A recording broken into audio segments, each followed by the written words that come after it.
Welcome to another episode of Million Dollar Stories, where we get to interview authors all over the world and individuals who put their message down on a piece of paper for the world to read. I think they show courage, and I want to really broadcast their message to the world on this podcast. So a guy that I have today, very interesting background. His name is Simon Constable. You'll find his work on the Wall Street Journal, Barron's, Forbes, Times Magazine, Fortune, Market Watch, The Street, the New York Post, the New York Sun, and the South China Morning Post. I don't need to go on any further. You know, this guy has some credibility. So he's an author, broadcaster, journalist, commentator, speaker. His book, which is very fascinating, I can't wait to get into this content, The Guide to the 50 Economic Indicators That Really Matter. Simon, thanks so much for being here, man. My pleasure. Thanks for having me. I'm very interested to hear about these 50 economic indicators. Now, I'll give you a quick little background on me. I have a financial degree from Duquesne University, but I got out of school and went into the entrepreneur space. I wasn't into the markets mostly. I was more into how can I create value in the marketplace so I have control of my destiny. So I'm interested to hear what you have seen. You've interviewed many people, I'm assuming, and is that the genesis of the book? Or I believe you have an interesting story of how the book came to life. So I studied economics at university in Scotland, University of St Andrews, where Prince William went, although I went quite a lot before him. And one of the things with the books that we were given or assigned to read was that they were incomprehensible. And I remember 10 years after I graduated, I picked up one of the books and I looked at it. I was like, this is incomprehensible. And I have a degree in this stuff. And I then went and worked in the financial markets, and it was still incomprehensible. And I thought, well, this is nuts. What we need is a book where everyone can read it. And the best insult I got when the book was published was, this seems to be aimed at high schoolers. And I was like, yes, that is exactly what I wanted.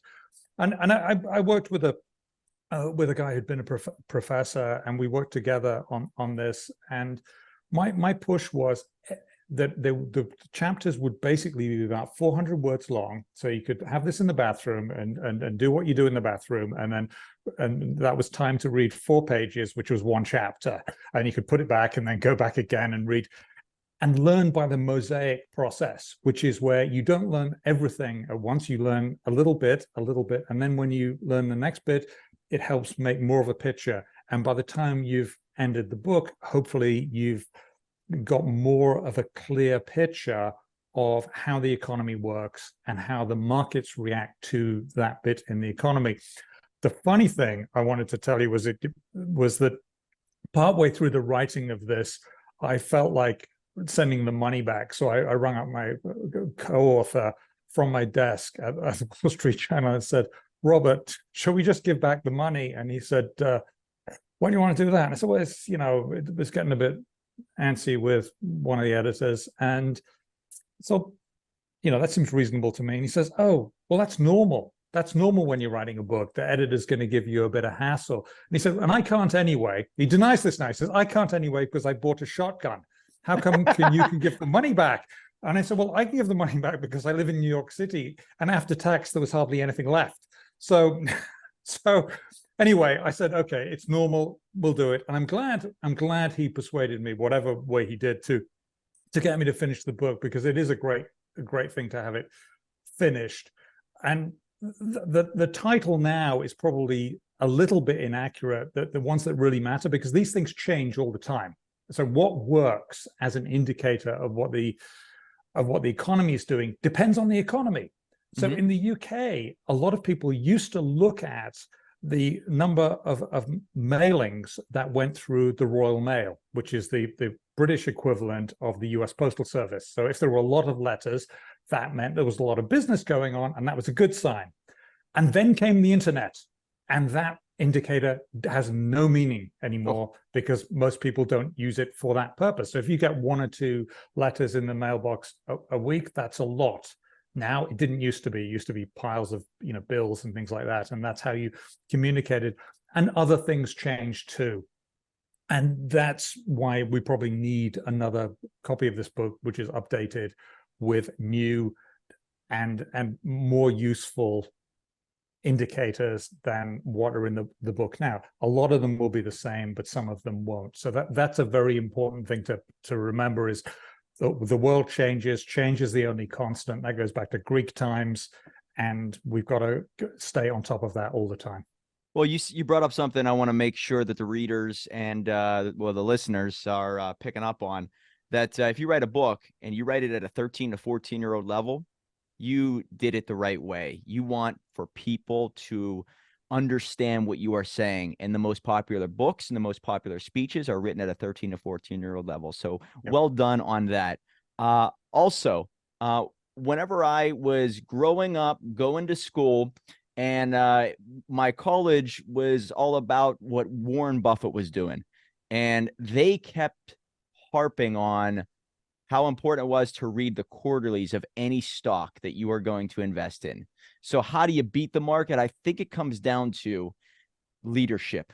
That's the way I look at it. And now that I'm an entrepreneur and I have multiple businesses, I truly believe that's the number one indicator if a business is going to, withstand the test of time. Maybe I'm wrong on this. Maybe you see a different perspective, but when you got Warren Buffett or Elon Musk or individuals at the helm that are risk takers, but also just magicians, you could put some money into them and say, you know what, I think they'll problem solve their way out of this. So what would you say is like the number 1, 2, or 3 top indicators or symptoms of a successful company that you can invest in?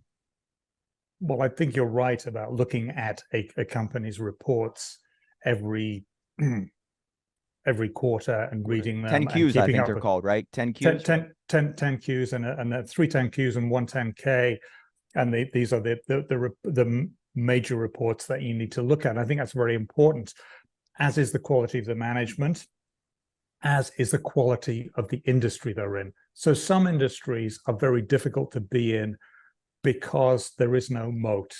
There's no stopping somebody else setting up in business next door and producing exactly the same product. And I think of farming this way, right? If you're growing wheat, you might grow wheat better than the person next door or the person 1,000 miles away, but is it going to be materially different in terms of the profits you can get? So, and that's an extreme example, I realize.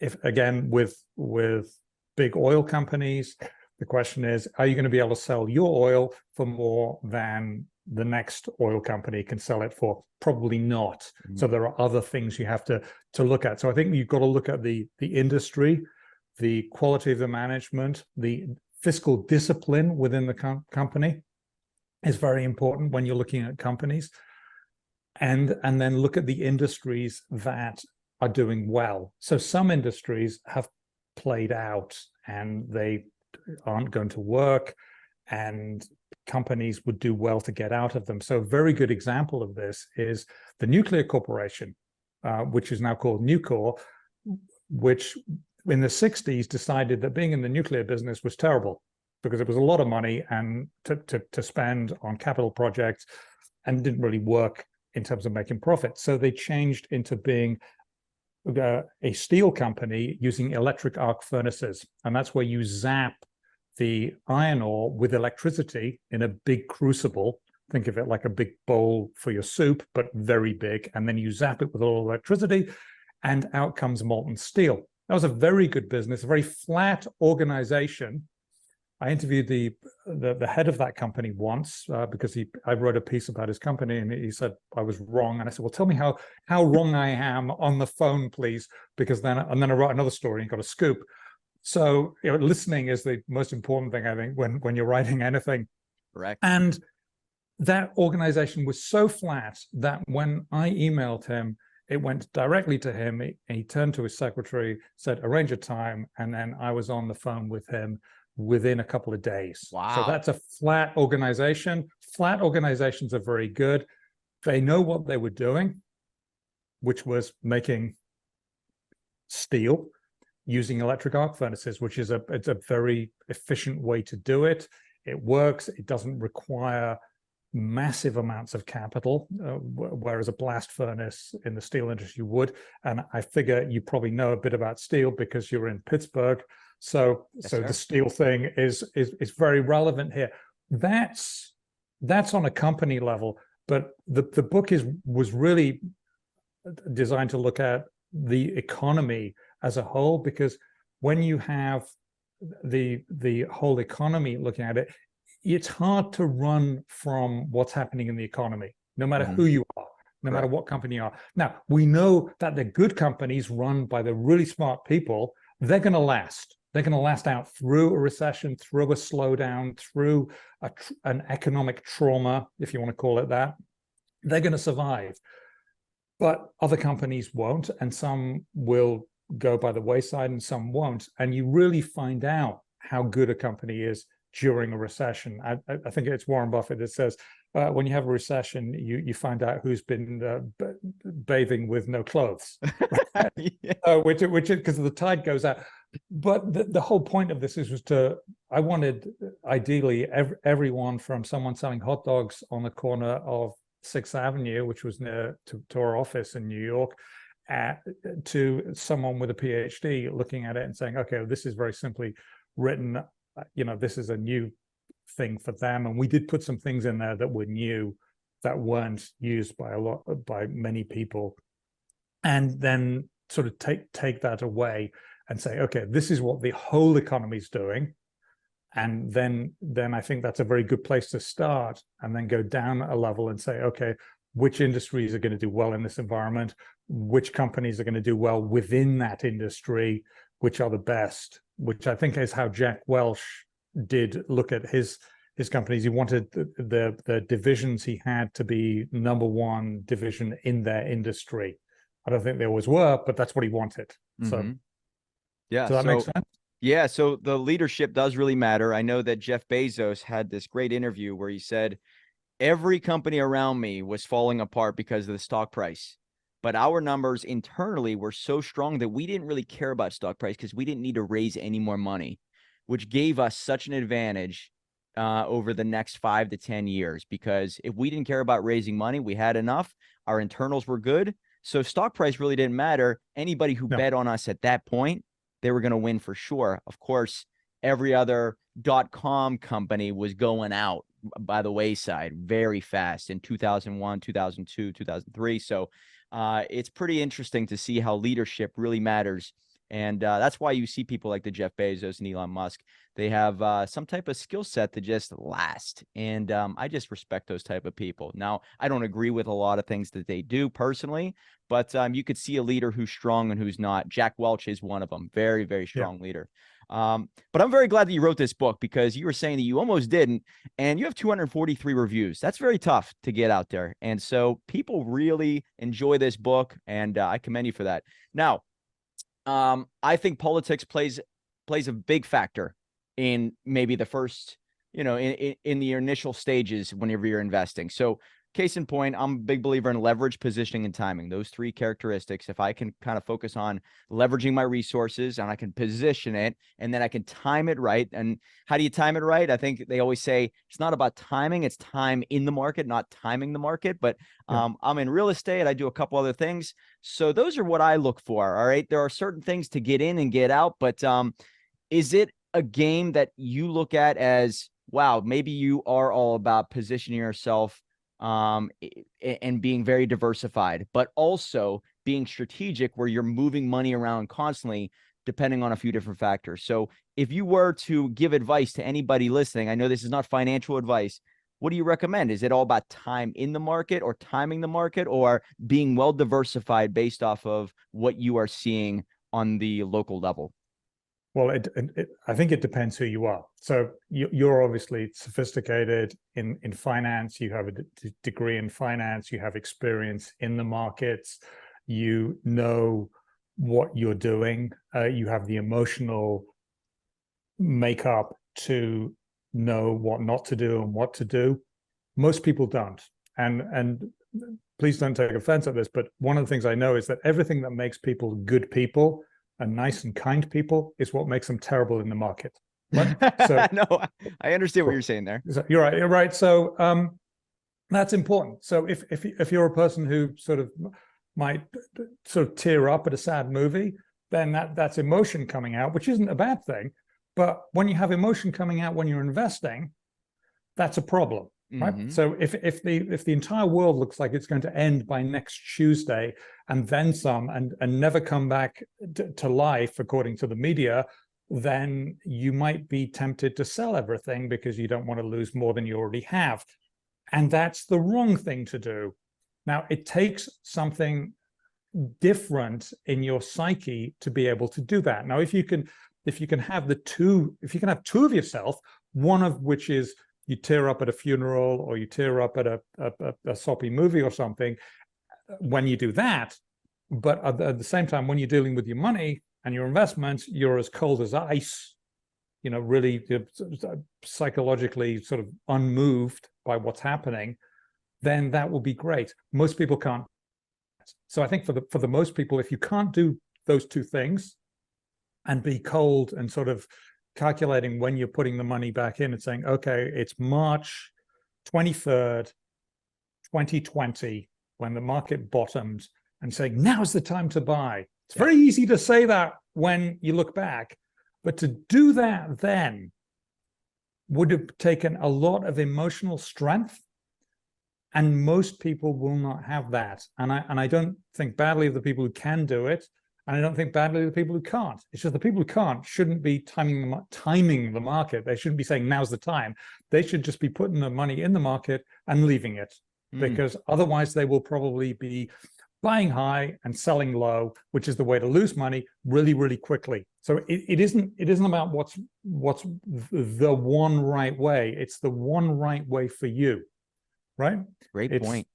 Right. So, and a lot of people can't do that. And that's a reasonable thing. I mean, I have plenty of emotions going through my head. And it certainly, I remember that sort of March 23, 2020 was horrible. And it was horrible for multiple reasons. And we know it was. And there was a huge layoffs, and it looked like the companies wouldn't stop firing people. It looked terrible. So I understand that, and I was there too. I was thinking, oh my goodness, is the entire world going to end next week? And there were other people who thought worse. Well, yeah, I think you bring up a very good point there.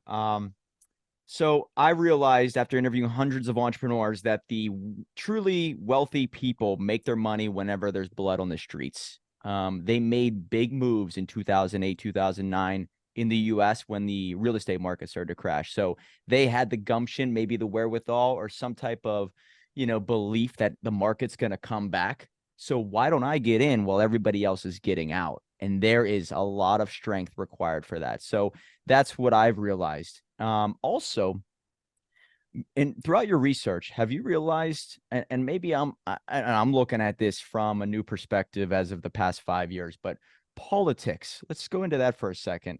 The touchy subject of politics, but I knew as an investor and an entrepreneur, I knew the moment that Joe Biden became president that they were going to turn on the printing machine, which means the dollar value would decrease and I knew real estate would go up. So I made sure I bought into more real estate, which was a very smart move. But I'm looking around at all my friends in the real estate market. They're like, yeah, this is the right thing to do. I go to my friends and family outside of it, and they're like, oh, man, I'm going to hold off because I don't know what's going to happen. And it's like they're playing by two sets of roles. So I knew that was going to happen.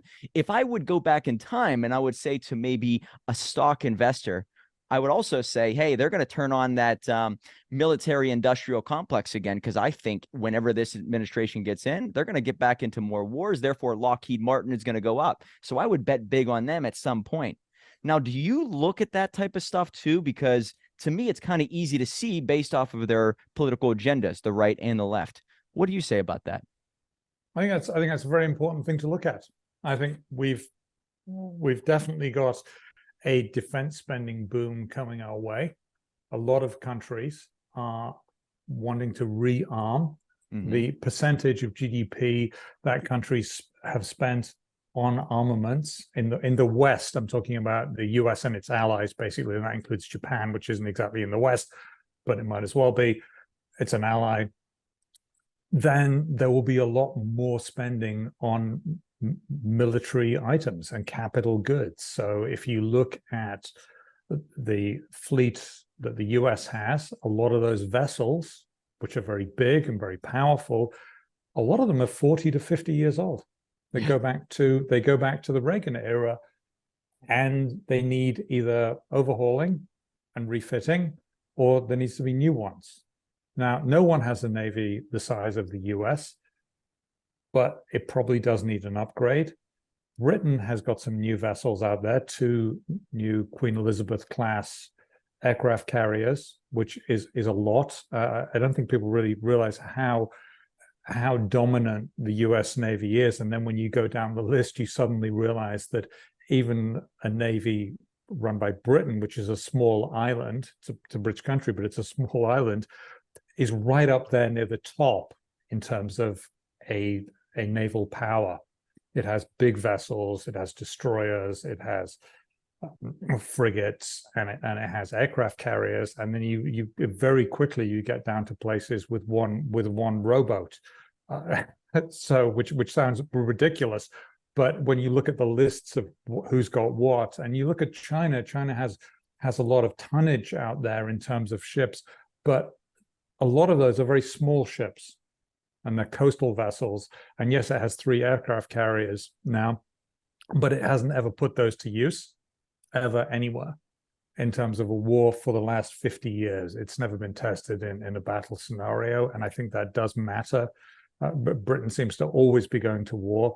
One thing I will say about the British, being born British, I can tell you this: British people queued up to go fight Argentina. They are. Yeah, yeah. Wow. They did in 1982 when the Falkland Islands was invaded by Argentina. A lot of young men, because it was primarily men in the army and the air force and the navy at that point, queued up. They wanted to go. They wanted to go fight the Argentinians.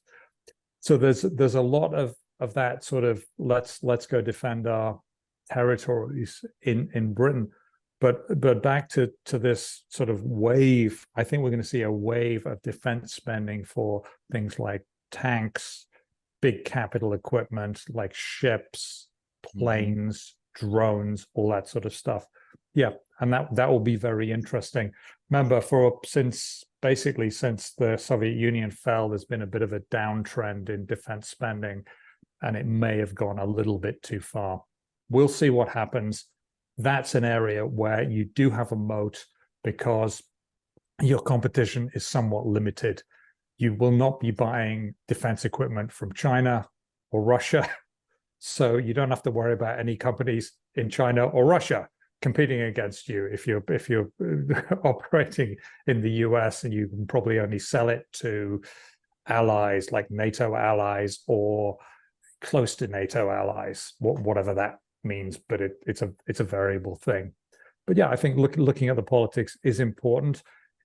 I think the best time to invest, though, is when you have what in Britain we call a hung parliament, but in America you call it gridlock, where no decisions get made.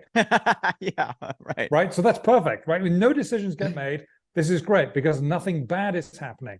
Now, you might say nothing good is happening either, but if nothing is happening, we can guarantee that nothing bad is happening. And I think that is something that I learned when I was on Wall Street in the early 1990s, which I realize is ancient history now, but it was something that was like, oh, no, it's great. They won't do anything. That's fine. Right. That means they won't do anything wrong. Right. And that is the problem with any party dominating the situation in Washington, D.C. If you can have gridlock, they won't do anything wrong. Hopefully, the balance of power is very much a positive, right? Because you can have that gridlock pretty easily then. Yeah. What are you seeing? Obviously, you're paying attention to the markets and the economy. As an entrepreneur, I kind of get into my own little bubble with my own group, and we kind of just do our thing and make adjustments accordingly. But we kind of focus on our strengths and adding value to the marketplace. So I kind of step away from paying attention to the news and the media as much as possible. So what are you noticing? Are you seeing a certain trend of, when it comes to the corporate structure, I just think AI, automation, virtual assistants, things that are happening in the marketplace that are just actually going to decimate a lot of companies. So I think there's going to be major layoffs. And I believe the solution, this is what I preach to my listeners and my readers, entrepreneurship and capitalism will get people out of this reliance on one income stream. So I look at this as a time that you need to start creating multiple revenue streams. And I think coming down the pike is a scary situation for corporations hiring robots, creating automation that are going to completely remove a lot of the workforce. So the economy is going to take a hit. So what are you noticing? What I'm thinking about that, and I'll come back to something else I'm noticing a bit later when I've tackled this, is it's something similar to what happened in the late 80s, early 1990s. So before faxes were invented and were common in every office, and I realize faxes are not there now, right? But they were for a while. In the 1990s, faxes were how you communicated with other companies when a signed document needed to be sent. So faxes came along and eliminated telex operators. Now, telexes were the precursor to faxes, but you needed someone who was very clever to be able to use them. They needed a lot of training. They were all made redundant pretty much overnight by the introduction of faxes. And the fax machines were relatively cheap, certainly for corporations, even in the early days. And then everyone could do a fax. And I don't know anyone who does one now. So faxes went out Thank the door. God. I can't stand them. Yeah. But it went out the door. And the real point is that, yes, a lot of people were laid off then who were doing that because every major office had someone who was a telex operator. So that's every major corporation would have one of these things. You could send trade confirmations on these things. And I never operated one. I was sort of there dealing with crinkly papered faxes a lot of the time. I think this is going to be like that, is that people will be laid off, but the more efficiency, and they will be put to better, the people will be put to better use doing other things. So I'm thinking about when I was at school, we were told, no, you can't use a calculator because you've got to use your brain. Instead of looking at the calculator as a tool to help you get it right. Now, it's very useful to be able to do something in your head to make sure you haven't hit the wrong buttons on the calculator. That's important. So you do the swag, which is the back of the envelope. Say, is that right? Okay, that's what it is. Let me try it on the calculator now. Okay, it's similar in size. So I know I've got it broadly right. It's a tool. Yes. It's a useful tool. And AI will be a useful tool for people who know how to use it. Now I know how to use a calculator. I know how to use a very complicated financial calculator that you probably used at college when you were doing your finance degree. BI 85s, of course. Yeah. So I think AI will be a tool, and a very useful tool for a lot of people. It's in its infancy right now. It really is. It's going to go a long way. And I think it's incumbent on anyone who doesn't want to get left behind to dive in and learn something about it. It's going to help you. Does a calculator mean that, my mathematical knowledge is worthless? No, it doesn't. It helps me do it faster and more accurately, and that's a useful thing. That's a very useful thing. And I think AI will be a very useful thing. It's still got some problems, though. And one of them is that AI cannot go and scrape the web to find out what I'm going to say to you now. It can do it looking back and scrape the web and find that, but it can't initiate it and go and question you or go and question me. It isn't doing that now. It's looking at past events. Now, admittedly, that could be 1 minute past in the past, or it could be a week or whatever it is. So that's an interesting thing, is that still cannot be done. Is it going to take over other stuff that is not so, not so creative? Yes. I mean, it will help doing diagnostics of health, which will be very useful. Humans are imperfect, but I think it will be, like for doctors, it will be a helpful thing. Doctor comes along, says, I think it's this. Let's see what AI says. If it matches, then great. And if it doesn't, I'm sure there will be a discussion like, well, let's have a look at this again. Let's get a second opinion, whatever it is. I think it'll be very useful. I think a lot of people will learn to use it in the same way that computers didn't make us all redundant, right?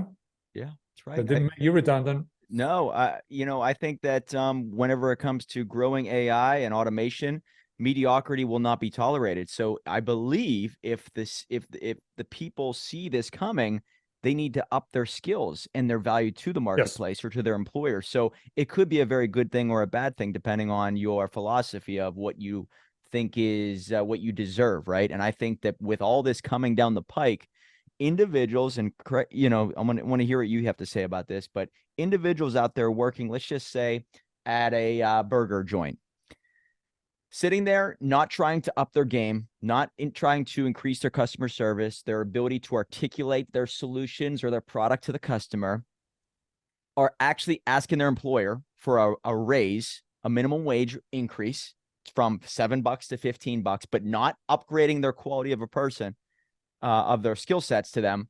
The employer, the business owner, the franchise corporation are going to say, you know what? Why don't I just hire a robot to do what you're doing? Because if you're going to ask for $15, it's actually cheaper for me to build a robot to take care of that. Now, I'm just going to let go of your job. You go do your thing. However, it could have been resolved if they said, I'm going to up my game. I'm going to bring more to the table. And then if I deserve it, $15. So it's two different philosophies. I think that's creating some type of speeding up of the process of potentially job loss. And this leads me to my next point and see what you No, think about actually, this. can I butt in? Yeah. Sorry, if Yeah. that okay? I don't mean to be rude. So yes, the things that when you go to school and if you're fortunate enough to go to college, learning how to learn is the most important thing. It's not Yes. what you learn, it's learning the method of learning, because you're going to have to learn a lot of new stuff all the time. So I've got a number of degrees and I've learned how to learn, and I know that I'm going to have to keep learning every day of my life, and that's fine. It's weightlifting for the brain. So when you come across something new, the hardest thing I ever learned in my life was to learn pension accounting, which I thought was going to fry my brain. And it took me a year working with some very high quality actuaries to understand it. And I was at General Motors doing that. Oh, wow. And it was really, really, really hard. We were doing analysis. It wasn't just to do the accounting. We had to understand how to read the accounts and understand what it meant. But that actually was a good thing for me because it gave me a boost. I said, well, if I can learn that, which was as clear as mud for about 6 months until I'd actually gained some knowledge, then I knew I could do anything and learn anything, which is the most important thing. And people shouldn't think, oh, well, I've left school now, or I've left college, or I've done my MBA, therefore I don't have to read any new challenging books that are going to stretch my brain in ways that I didn't think, and to give me some answers that I didn't want to hear that changed my mind. And I think that's very important for anyone who wants to stay on top of their game. Sorry to interrupt you. Back to you. No, you bring up a good point. The 58% of people never read a book outside of high school ever again. 58%. So the ability to They should start with my book. They should start there. or mine, one of the two. Or yours. Yes, yours too. So yeah, so I think people hit a certain level and they stay there for the rest of their life, living the same day over and over. And there's a great quote by, I believe it's Ben Franklin. Most men die at 25, but they're not buried until they're 75. And that is a phenomenal quote. You stay at a certain point and you just relive it. That leads me to my next point here, and I want to see what you think about this. I believe we are entering an economy or a world, however you want to look at it, of haves and have-nots. And it does begin, I believe, with the education system. So individuals who have everything or learn how to have everything are given a certain set of information, while the other people are saying, hey, you deserve this. You are supposed to be given this. Hey, it's because of this person you don't have what you deserve. So it automatically puts people on a certain path of either success or true pain for the rest of their life, victor or victim. What do you say about that? I think you have to work for everything. You have to get down there and work. And when you fall off your bicycle, metaphorically or in reality, in my case, many times, I don't know how many pints of blood I bled onto the pavement with. I'm sure every every young person's done that, and I have no regrets at doing that, because it taught me you try, you fail, you get back up again, you try, you fail, you get back up again, and eventually you find what is for you and where you can add value, and that's the way you earn some money. And it's not to do with anyone else, it's to do with you. And you're going to run into people who don't like you. That's fine. You're going to run into people you don't like, and yeah, that's life. But you just have to say, well, okay, that's okay.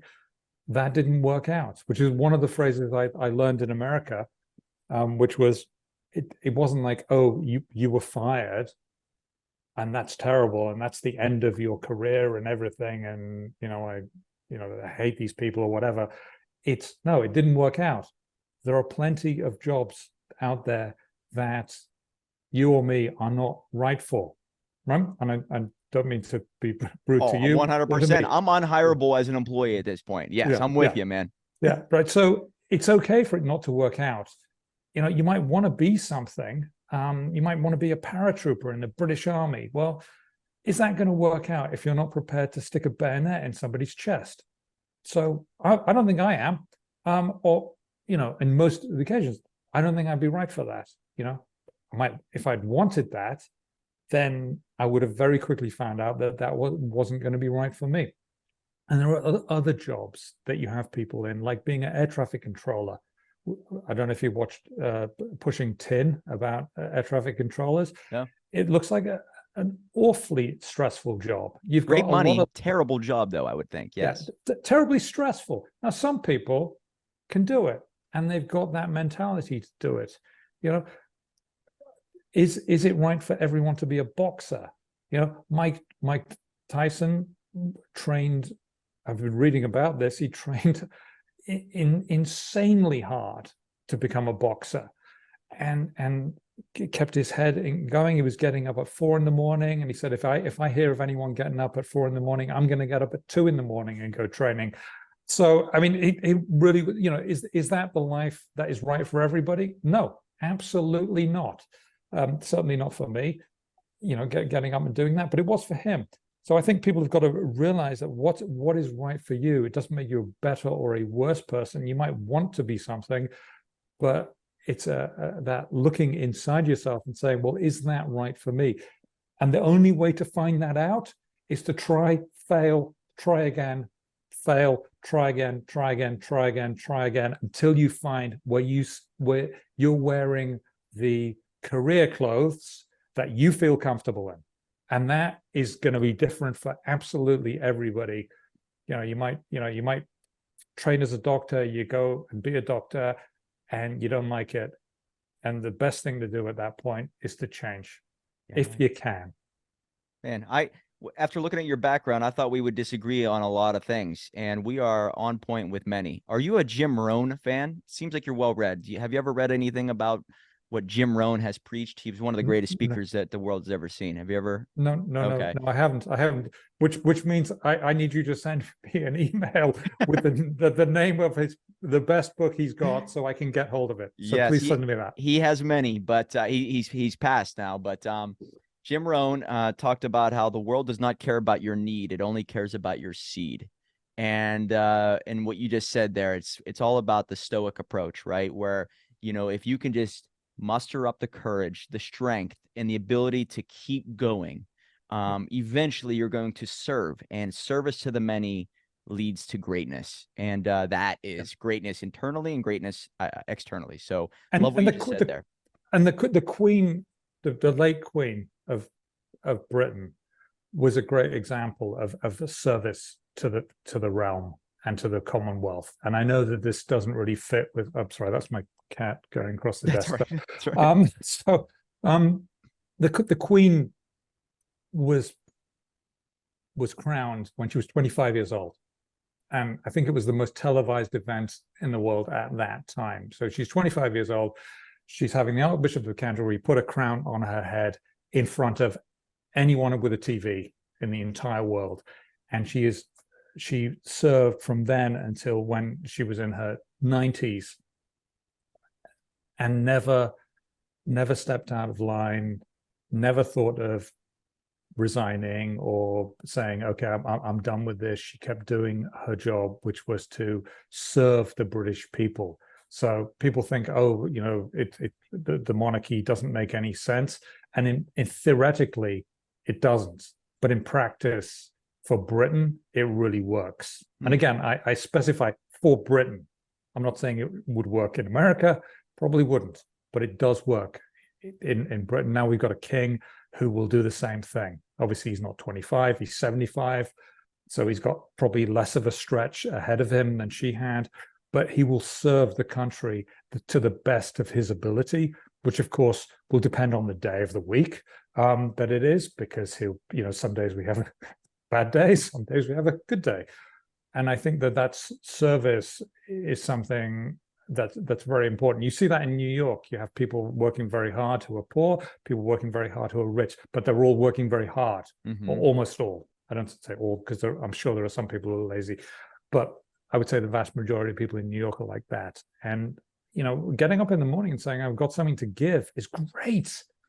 Money's one thing, but knowing that you've gone out there and you've done your best and you've given the world something can be this big.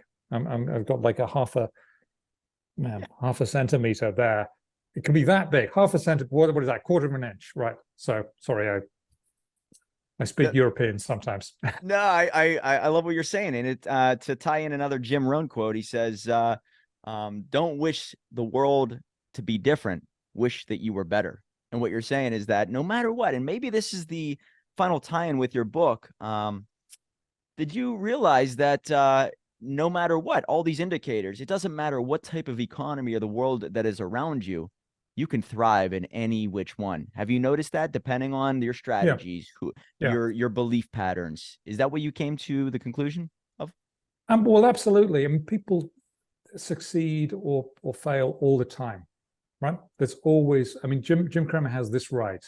I don't know if he identifies it correctly all the time, but no one is perfect. But he's right on this key thing, which is there is always a bull market somewhere. There is always somebody setting up and starting a business at the most ridiculous time. So I know a group of people who started a business at the depth of the Great Recession, and they started a Wall Street company at that moment, which you would think would have been the most terrible idea possible. And yet that company has grown. I don't want to embarrass them. They've done very well, but that takes a lot of guts, but they did it and it worked. And you'll see lots of examples of that and saying, okay, we're going to start a company. We'll see how it goes. And, maybe it would have failed, maybe it didn't, but it didn't fail for them, and it would have failed for other people. But yeah, you can make a something out of something, and there are always naysayers. Get them out of your life. Get those people out of your life. You don't need them. Well, wherever there's chaos, there's opportunity. I truly believe that. And are you familiar with Route 66 in the United States? I've heard of Route 66. It's a very long road. Yep. So I just came back last week. I did a Route 66 trip from Utah all the way to Pittsburgh, Pennsylvania, because it's been on my bucket list for about 7 years now. And I realized, during the trip, the reason why that road even exists is because there was chaos within the mid states of the United States right around 1930, 1940. There was a big dust up, and it was a dry spout. So individuals couldn't get work. And what they did was they moved west. In order to move west, they needed a road. And so they kind of made their own road. And then it became this booming town throughout the entire Route 66. But they headed west. And that's how you could look at California becoming the Mecca that it was, at least. Maybe not now anymore, but it was. So because there was that chaos, there was opportunity elsewhere. And I think that happens every day all around you. So that's significant. I want to get into your podcast, though. I believe it's called The Constable Confidential. Is that correct? Constable Confidential is what it is. I have a background in broadcast from when I was at the Wall Street Journal, and then before that at thestreet.com. And that was mainly finance and economics and the intersection there. But lately I've seen the important missing bit of that was the geopolitics, which is basically international politics. So I'm just trying to calm my cat down here. That's all right. It's crinkling the paper.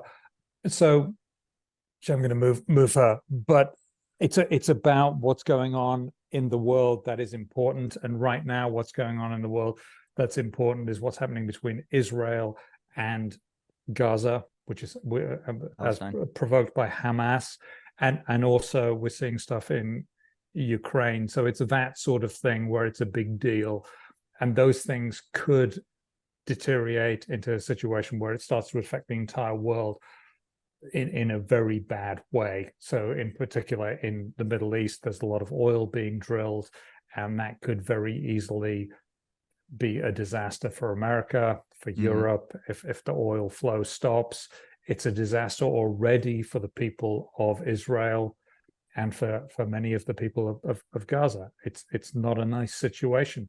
Similar is happening in Ukraine. You've got a war there which is looking increasingly like the First World War, where people are just lobbing bombs at each other and killing each other, and it's continuing. So it's about those sort of things, and I get the best people I can, which doesn't mean they're necessarily the very best people in the world for that job, but it's the best I can, and I try and draw them out. And so far, they've been fantastic, and I would say that they're brilliant. So it's been very interesting. I've learned, and I hope people who listen learn. Yeah. So you interview people who are on the ground or people who are very well versed in the topic, right? Yeah. So Well, I've been interviewing a guy who's in Jerusalem. I've been interviewing people who are very well versed. So that includes the Shah of Iran's son, the Shah of Iran, who was ousted in 1979. His wow. son. I've interviewed him a number of times. And there's a guy in Jerusalem I've interviewed. There's other people I've interviewed for various things that are going on around the world and that are relevant to the bigger picture. So I've also interviewed a woman the other day about something that was going on in Scotland that seemed to be the worst economic advice that was possible, and it was put in place by the Scottish government. And I'll let people listen to that podcast to find out what that was about. But it's interesting, because if that policy comes from Scotland and then ends up in America, it won't be good. So that's the sort of thing that I like to look at and get people to explain it in the simplest way possible, very much like you do. Uh, what's your biggest fear? What after talking to these experts? Is it an obvious answer of World War III? Because what I'm seeing is we're looking at a ripe situation where we got Ukraine and Russia battling, and then you see China, Taiwan. You see Iran funding, I believe, funding Hamas to fight Iran, Israel. Iran funds basically almost every militant organization in the Middle East. So that includes Hezbollah, Islamic Jihad, as far as I know, Hamas, the Houthi rebels, various militias in Iraq, and the ISIS crew who set up their caliphate and then failed to be able to feed their people. So there's a lot of bad actors there being funded from Iran, and that's not very good. And there's a lot of call by some people that I've talked to saying, well, really, you have to cut the eyes out of the octopus, and Right. that's Tehran. I hope there is not You muted. You that. went, there we go. You went mute for a second there. Sorry about that. So, so yes, nobody wants World War III at all, and it would be very bad. And I think the telephone lines are open, and that's why Antony Blinken went straight out to the Middle East to talk to everybody, so that that doesn't happen. But I think that's the idea. When you have an open line between people, you can make better things happen. And I don't know what was happening in those meetings, but I imagine it was a calm down moment. Please calm down. We don't need this to escalate. Let's not make this escalate. Wow. Yeah. Scary times, I think. And I see our government giving money to Iran, and Iran's obviously giving money to, like you said, these militant organizations. Nothing really makes sense. So what do you believe? And this is a crazy question to have answered in a matter of 90 seconds, but what's the quick fix? I know there is no quick fix, but what do you recommend as, wow, this would be a great next step to getting peace back in the Middle East? And I'll give you my Oh, answer right out of the gate. But I believe leadership in the United States declined on January 2021. And the moment that happened, you started to see a movement from Putin. You started to see in all kinds of activity with Iran. And you started to see now Israel and within Gaza. All of the insanity started happening. So strength provides peace. But what are your thoughts? Well, I think if you look back to Reagan, that definitely is what it is. Strength provides peace. Ronald Reagan, came up from the seventh, after being governor of California, came up, he was a very good communicator, which isn't surprising. He worked in Hollywood, and he had strength, and yet strength, and yet openness to not humiliate the opposition, which was the Soviet Union at that time. So it was like, tear down this wall. And we saw the meetings of him. We've seen the pictures of him stepping out of his car and shaking hands with Gorbachev, and making things happen in a big way. And you need somebody like that who has strength, but also humility at the same time, and getting people to do that. I don't know who that is now. And by the way, I think if anyone could solve this situation in the Middle East, because it's been going on for a very long time, then they would deserve about 10 Nobel Prizes, all for themselves. Yes. I hope that this train corrects itself and somebody makes some moves to do so. So it seems like we're on the same page, by the way. I can't believe it, with all your background in the media and I thought we would disagree on many topics, but we are on point. So it has been an honor to talk with you guys. The On to talk with you too. Thank you very much. The podcast is called Constable Confidential. You can find it on Spotify. Is that right? Yes. And then the book is called Guide to 50 Economic Indicators That Really Matter. Simon, I really appreciate it. And is there any other way to get a hold of you, whether it's a website or a social media channel you recommend? I would recommend that thing, or people can go on my LinkedIn and have a look there and leave a comment, or send me an email there or a message or whatever. I'm pretty open to receiving things. I don't like hate mail, but other than that, if it's just a criticism, I'll take it. Okay, a criticism I'll take. Hate mail I won't. Well, I don't think you're gonna get any hate mail from my listeners. I don't think yet. You said everything that we agree with, it seems like. So I think you're safe. But Simon, thank you so much. Guys, $1 million book can lead to $1 million life. Right on.